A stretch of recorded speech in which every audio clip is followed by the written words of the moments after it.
Isipin mo lang sandali ang mangyayari mamayang gabi. Hihiga ka sa iyong kama, ipipikit mo ang iyong mga mata gaya ng ginawa mo ng libu-libong beses noon at hindi ka na muling magigising. Walang pagpupumiglas, walang sakit na maaalala mo, tanging kabuuang katahimikan lamang.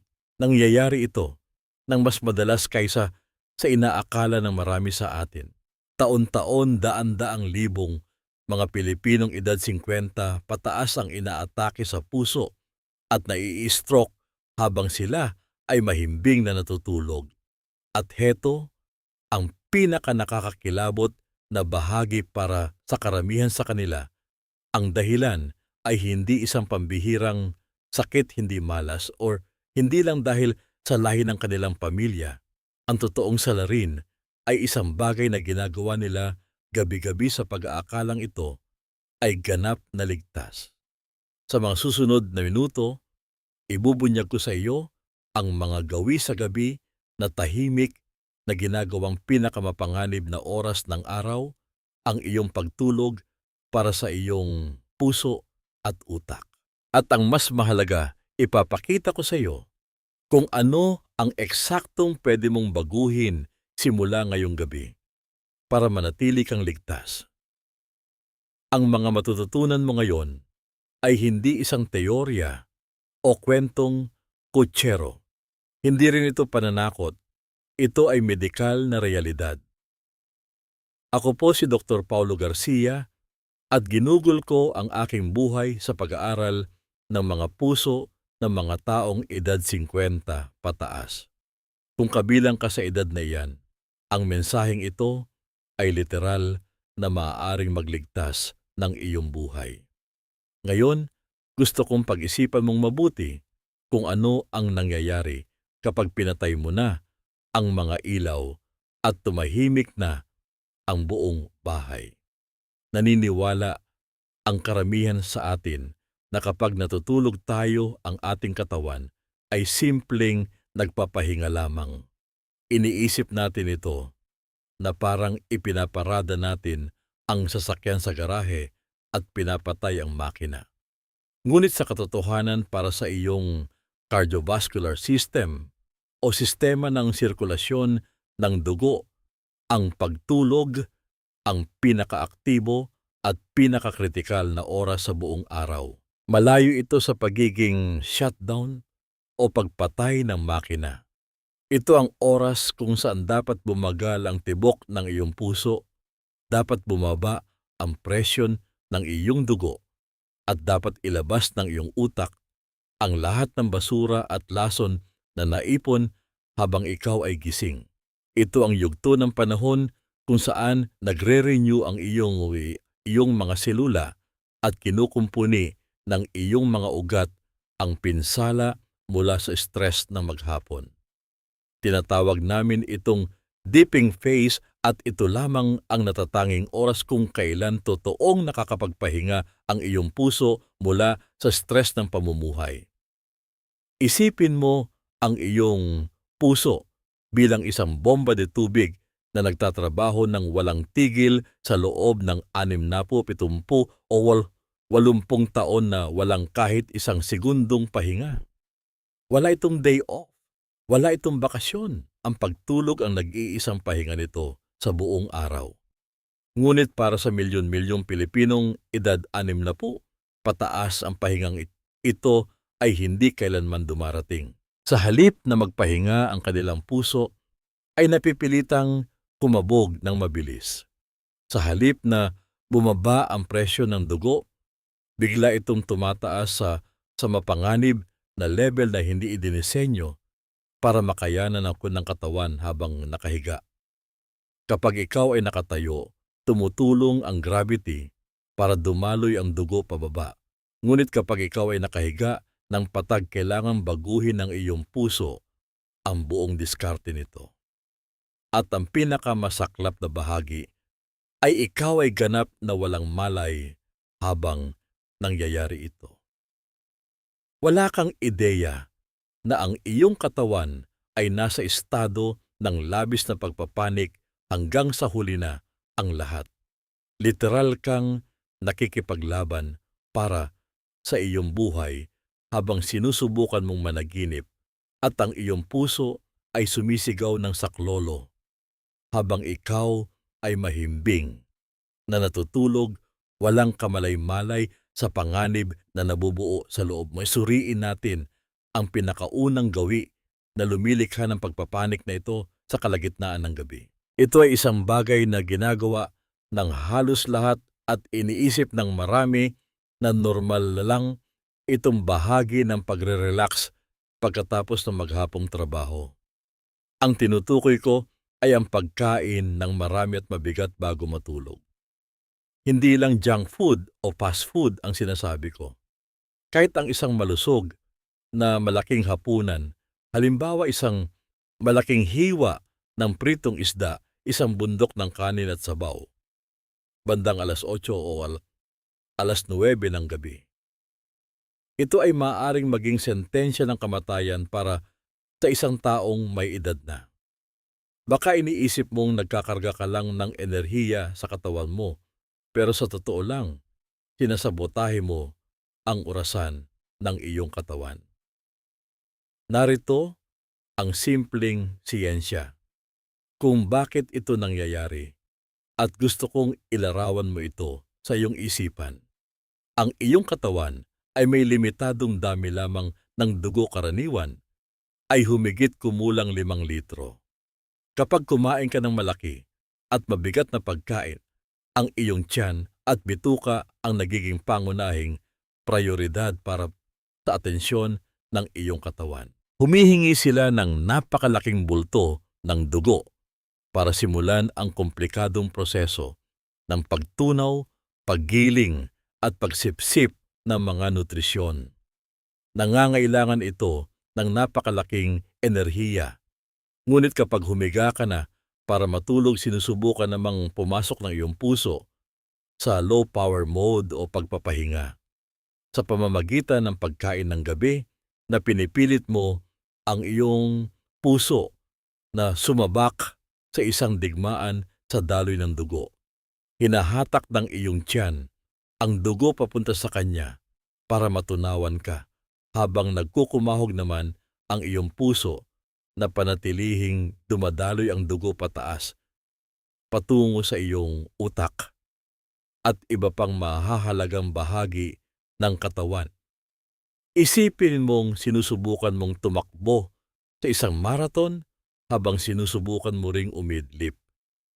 Hindi talaga ito gagana. Kapag nag-o-overtime ang tiyan mo ng alas 2 ng madaling araw, hindi bumababa ang tibok ng puso mo sa dapat nitong level ng pagpapahinga. Nananatiling mataas ang iyong blood pressure dahil iniisip ng katawan mo na nasa work mode pa rin ito. Sa mundo ng medisina, tinatawag namin ang mga taong ito na non-dippers. Kung hindi bumababa o hindi nagdidip ang presyo ng dugo mo, sa gabi ang panganib mong may stroke sa madaling araw ay tumataas ng higit sa 400%.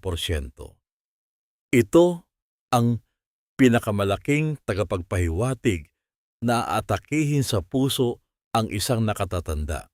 Gusto kong ikwento sa inyo ang isa kong pasyente, isang 68 taong gulang na lalaki na nagngangalang Mang Roberto.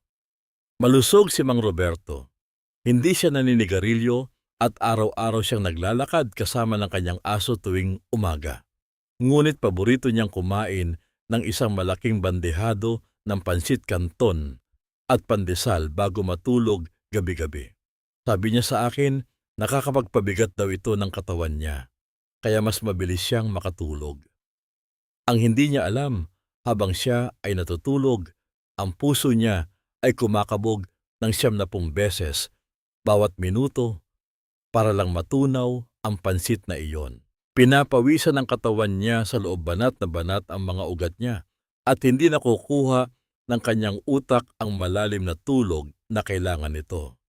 Isang gabi, hindi na kinaya ng kanyang puso ang digmaang iyon. Nagising siya sa kalagitnaan ng gabi, basang-basa ng pawis at pakiramdam niya ay may elepanteng nakadagan sa dibdib niya. Swerte siya at narinig ng kanyang asawa ang kanyang pag-ungol at umabot siya ng buhay sa ospital. Pero napakaraming tao ang hindi kasing swerte niya. Nakatira silang mag-isa o kaya ay tulog mantika ang kanilang mga asawa at doon na sila nananatili sa tahimik na estadong iyon habang buhay. Kung gusto mong protektahan ang sarili mo ngayong gabi, ang huling subo mo ng mabigat na pagkain ay dapat mangyari nang hindi bababa sa 3 hanggang 4 na oras bago dumampi ang ulo mo sa unan. Kailangan mong bigyan ng pahintulot ang iyong puso na magpahinga. At hindi nito magagawa iyon kung abala itong maging alipin ng iyong tiyan at ng mga paborito mong midnight snack. Bukod pa sa puso ang pagkain sa gabi, ay nagdudulot ng kaguluhan sa iyong mga hormones. Pinapataas nito ang iyong insulin. Kapag mataas ang insulin, hindi makagawa ang iyong katawan ng growth hormones na kailangan para kumpunihin ang mga sirang tissues. Kaya hindi lang mas nahihirapan ang puso mo, nawawalan din ito ng kakayahang ayusin ang pagkasira sa iyong mga balbula at ugat na naganap sa buong araw. Isa itong espada na may 2 talim na pumuputol sa iyong inaasam na mahabang buhay. Ngunit may isa pang gawi na mas karaniwan at ito ay ginagawa ng mga tao dahil iniisip nila na nagiging matalino at malusog sila. Naririnig ko ito araw-araw sa klinika mula sa aking mga pasyente. Sinasabi nila sa akin, Doc Paulo, tinitigil ko na po ang pag-inom ng anumang likido pagsapit ng 6:00 ng gabi kasi ayoko pong bumangon ng 3 beses sa madaling araw para lang umihi. Naintindihan ko yun ng buong buo. Nakakabanas ang putol-putol na tulog. Tumataas ang tsansa na madulas ka o matumba sa dilim at pakiramdam mo ay pagod na pagod ka paggising mo sa umaga. Ngunit gusto kong pakinggan mong mabuti kung ano ang nangyayari sa loob ng iyong mga ugat kapag natulog kang kulang sa tubig o dehydrated. Ang iyong dugo ay karaniwang binubuo ng tubig.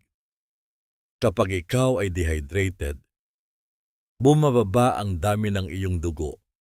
Ngunit ang mga solidong bahagi nito, tulad ng cholesterol platelets, calcium, at mga dumi ng katawan, ay nananatili sa parehong dami.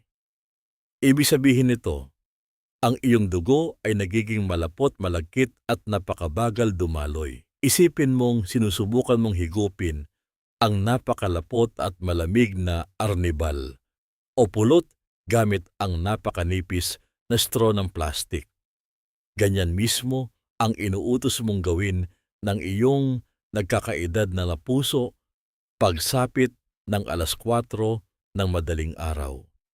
Kapag malapot ang dugo, tumitindi ang pagkiskis nito laban sa mga dingding ng iyong mga ugat.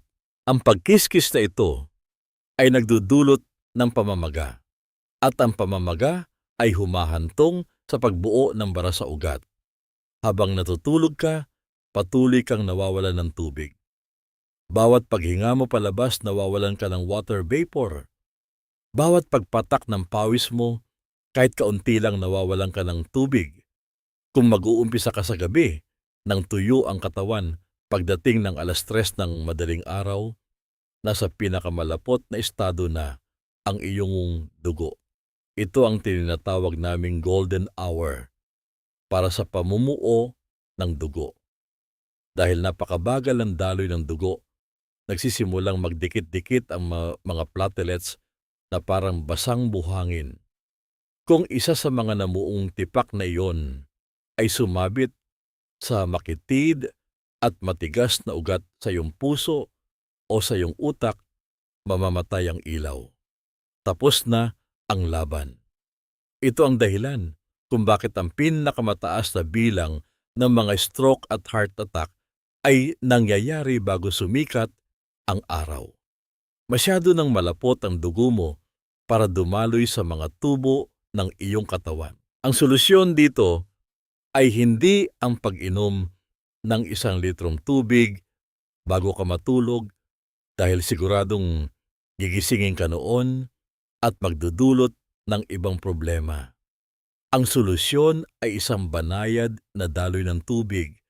Ang pag-inom ng isang maliit na baso ng tubig na hindi malamig o hindi mainit 1 oras bago ka matulog kasama ang isang mabilis na pag-ihi ay hindi makakasira sa tulog mo ng kasing lala ng pinsalang idudulot ng malapot at nakatambay na dugo sa iyong puso. Isipin mo, ito na parang naglalagay ka ng pampadulas sa mga tubo para sa gabi. Gusto mong maging parang malayang umaagos na ilog ang dugo mo, hindi parang maburak na latian. Ngayon, pag-usapan naman natin ang tahimik na mamamatay tao na binabaliwala ng maraming nakatatanda dahil iniisip nila na normal lang na paghilik ito. Madalas nating ginagawang biro ang malakas na paghilik pero para sa marami ito ay babala ng isang nakamamatay na kondisyon. Kung nagigising ka na parang kinakapos ng hininga o kung sinasabi ng asawa mo na tila tumitigil ka sa paghinga ng ilang segundo bago gumawa ng malakas na tunog na parang nasasakal na sa panganib ka. Sa mga sandaling iyon naglalagay ka ng napakabigat at hindi kayang pasaning buwis sa iyong cardiovascular system. Ito ang sleep apnea. Ngunit gusto kong isipin mo ito bilang pagkakapigil ng hininga sa gabi na parang sinasakal ka. Bawat pagkakataon na sumasara ang iyong daanan ng ang hangin at tumitigil ka sa paghinga, bumabagsak ng husto ang level ng oxygen sa iyong dugo. Ang iyong utak na siyang pinakauhaw sa oxygen sa buong katawan mo ay makakaramdam na para kang namamatay. Sa isang estado ng matinding panik, magpapadala ang iyong utak ng napakalakas na boltahe ng adrenaline papunta sa iyong puso para gisingin ka nang sa gayon ay makahinga ka. Ang tibok ng puso mo ay maaaring tumalon mula sa kalmadong 60 beses bawat minuto papunta sa 120 beses sa loob lang ng isang iglap. Ang presyo ng dugo mo ay sisipa ng napakataas na kahit may kaaway ka ng harapan ay hindi aabot sa ganoong level. Maaari itong mangyari ng 20, 30 o kahit 50 beses bawat 1 oras. Isipin mo na lang kung may isang taong pumapasok sa kwarto mo bawat ilang minuto habang sinusubukan mong matulog at nagpuputok ng malaking lobo sa tabi ng tenga mo. Ganyan mismo ang nararanasan ng puso mo. Ang walang tigil na pagkagulat na ito sa iyong sistema gabi-gabi ay nag-iiwan ng peklat sa kalamnan ng iyong puso. Pinapatigas at pinapakapal nito ang mga dingding ng iyong puso. Sa kalaunan hahantong ito sa tinatawag na atrial fibrillation na isang medikal na salita na ang ibig sabihin ay nawawalan ng ritmo ang iyong puso at nagsisimula itong pumintig na parang isang supot na puno ng nag-uulikba at nanginginig na mga bulate sa halip na isang malakas at pantay na bomba.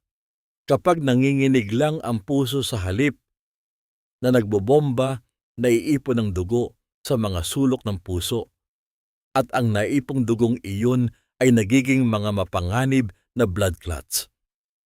Ang mga tipak na iyon ay maglalakbay papunta sa utak. Ganyan, nagiging sanhi ng malaking stroke ang inakala nating simpleng paghilik lang. Kung humihilik ka o kung pakiramdam mo ay parang zombie ka pa rin kinabukasan kahit inakala mong nakatulog ka ng 8 oras, kailangan mo itong seryosohin. Hindi lang ito isang nakakainis na tunog. Isa itong emergency sa puso na nangyayari ng napakabagal gabi-gabi. Maraming tao ang umaayaw sa ideya ng paggamit ng makina sa pagtulog o pagpapasleep study dahil iniisip nilang masyadong abala ito. Pero tatanungin kita, mas abala ba ang isang makina sa gabi kaysa sa pagkaupo sa wheelchair at pagkakaroon ng tubo sa lalamunan pagkatapos ma-stroke? Minsan, yung simpleng pagbabago ng posisyon sa pagtulog ang paglipat mula sa paghiga ng nakatihaya patungo sa pagtagilid gamit ang mahabang unan ay maaaring magbukas ng daanan ng hangin ng sapat para iligtas ang buhay mo. Maliit na adjustment lang ito, pero napakalaki ng epekto para sa kalusugan ng iyong puso. Kasama nito, kailangan nating pag-usapan ang isang bagay na napaka-personal para sa marami sa inyo, ang patibong sa lalagyan ng inyong mga gamot. Para ito sa lahat ng nanonood na umiinom ng maintenance para sa high blood pressure, cholesterol o para sa puso. Marami sa mga pasyente ko ay napakadisiplinado. Hindi sila pumapalya sa pag-inom, ngunit iniinom nila ang kanilang gamot sa maling oras ng araw. Karamihan sa mga tao ay umiinom ng gamot sa presyon sa umaga dahil bahagi na ito ng kanilang routine sa pag-aayos. Pagkagising madalas ay katabi ng kanilang kape. Pero tandaan mo ang sinabi ko kanina tungkol sa biglaang pagtaas ng blood pressure di sa madaling araw. Para sa maraming tao na lampas 60 taong gulang, ang pinakamataas at pinakamapanganib nilang blood pressure ay hindi nangyayari habang sila ay nai-stress sa trabaho. Nangyayari ito habang sila ay natutulog, partikular sa oras ng REM phase ng pagtulog kung kailan aktibo ang utak. Kung ininom mo ang gamot mo ng 8:00 ng umaga, maaaring nawawala na ang bisa ng gamot sa dugo mo pagdating ng oras na pinakakailangan mo. Ito ang napakadelikadong oras sa pagitan ng 2:00 hanggang 5:00 ng madaling araw. Ipinapakita ng mga bagong malalaking medikal na pag-aaral na para sa ilang grupo ng mga nakatatanda, ang paglipat ng oras ng pag-inom ng gamot sa high blood pressure mula umaga papuntang gabi ay nagpababa ng panganib ng nakamamatay na atake sa puso ng halos 50%. Pag-isipan mo yung numero na yan sandali. Hindi ka iinom ng bagong gamot. Hindi ka gagastos ng mas malaki. At hindi ka makakaranas ng mga bagong side effects. Papalitan mo lang ang oras. Papalitan mo lang kung anong oras mo lulunukin ang mismong tableta. Binabago nito kung kailan magiging epektibo ang gamot para protektahan ang katawan mo sa mga oras na pinakamahina ito. Ngayon, gusto kong maging malinaw sa inyo. Ako ay isang doktor na nagbibigay ng payo sa internet. Hindi ako ang inyong personal na doktor. Iba-iba ang katawan ng bawat tao. Huwag na huwag ninyong babaguhin ang schedule ng inyong gamot nang hindi muna kinakausap ang inyong doktor. May mga gamot tulad ng pampaihi na dapat pa ring inumin sa umaga para hindi kayo pabalik-balik sa banyo buong gabi. Pero gusto kong simulan ninyo ang usapang iyon. Tawagan ninyo ang inyong doktor bukas at magtanong, "Dok, base po sa huling blood pressure ko at sa pattern ng tulog ko, mas ligtas po ba kung iinumin ko ang maintenance ko bago matulog?" Ito na marahil ang pinakamahalagang medikal na desisyon na magagawa ninyo. Sa huli, gusto kong pag-usapan ang pisikal na kapaligiran kung saan kayo natutulog. Ito ang patibong ng temperatura. Marami sa atin, lalo na kapag tayo ay tumatanda na, ay mas gusto ang mainit at komportableng kwarto. Minsan papatayin ang electric fan o hihinaan ang aircon, magsusuot ng makapal na pajama at ibabalot ang sarili sa makapal na kumot. Ngunit kailangan kong sabihin sa inyo, galit na galit ang inyong puso sa sobrang init habang sinusubukan nitong matulog upang makapasok sa malalim at nagre-restore na estado kung saan tunay na kinukumpuni ng katawan ang iyong mga ugat at pinapakalma ang nervous system mo. Kailangang bumaba ng halos 2 degrees ang temperatura ng buong katawan mo. Kung masyadong mainit ang kwarto mo, hindi mailalabas ng katawan mo ang init na iyon sa pamamagitan ng balat. Dahil diyan kailangan bumilis ang tibok ng puso mo at magbomba ng mas maraming dugo sa ibabaw ng balat para lumamig ito. Sinusubukan itong kumilos na parang makina ng kotseng nag-o-overheat. Literal mong inilalagay ang iyong puso sa isang treadmill sa loob ng 8 oras habang inaakala mong nagpapahinga ka. Ang pinakamagandang temperatura para sa kaligtasan ng puso ay nasa pagitan ng 18 sentigrado hanggang 21 sentigrado. Alam kong pakinggan ay medyo malamig para sa iba, pero iyan ang tama lang na temperatura para sa katawan ng tao. Hinahayaan nito ang iyong mga ugat na lumuwag ang iyong nervous system na lumipat mula sa pagiging alerto papunta sa pamamahinga at ang tibok ng iyong puso na umabot sa pinakamababa at pinakamalusog nitong punto. Sa kabilang banda, ang pagtulog sa kwartong singlamig ng yelo ay mapanganib din dahil pinapasikip nito ang mga ugat para tipirin ang init ng katawan na nagpapataas naman ng blood pressure. Ang layunin dito ay balanse. Kung madali kang ginawin, gumamit ka ng mainit na kumot, pero ilagay mo lang sa paa mo para manatiling mainit ang dulo ng iyong katawan habang ang hangin na nilalanghap mo sa kwarto ay malamig pa rin. Magpapasalamat ang puso mo dahil babagal at magiging pantay ang tibok nito buong gabi. Tumutulong din ang pagbaba ng temperatura sa paggawa ng melatonin na hindi lang pampatulog kundi isang makapangyarihang antioxidant na nagpoprotekta mismo sa kalamnan ng puso. Bago tayo maghiwalay, gusto kong huminto muna tayo sandali. Ibaba mo muna ang anumang hawak mo o ginagawa mo. Huminga ka ng malalim. Gusto kong pakinggan mo ito mula sa puso ko papunta sa puso mo. Ang puso natin, ang nag-iisang organong ito, ay walang patid na pumipintig mula pa noong nasa sinapupunan ka ng iyong ina. Ito ang tahimik na bayani na sumama sa iyo sa lahat ng paghihirap, kalungkutan at tagumpay mo. Huwag nating abusuhin ang natatanging sandali na maaari siyang magpahinga. Kung may natutunan kang bago mula sa mensaheng ito at naramdaman mo ang kahalagahan ng iyong sarili, hinihiling ko na i-click mo ang subscribe button para patuloy kitang magabayan sa mas marami pang tunay at tapat na kaalamang medikal. Mag-iwan ka rin ng komento at sabihing, aalagaan ko ang puso ko ngayong gabi bilang isang pangako sa iyong sarili na may halaga ang iyong buhay at kailangan ka pa ng iyong pamilya. At pinakamahalaga, i-share mo ang bidyong ito sa iyong asawa, mga kapatid o sa mga kaibigan mong edad 50 pataas. Maaaring ikaw ang maging tulay para magising at makita pa nila ang sikat ng araw bukas.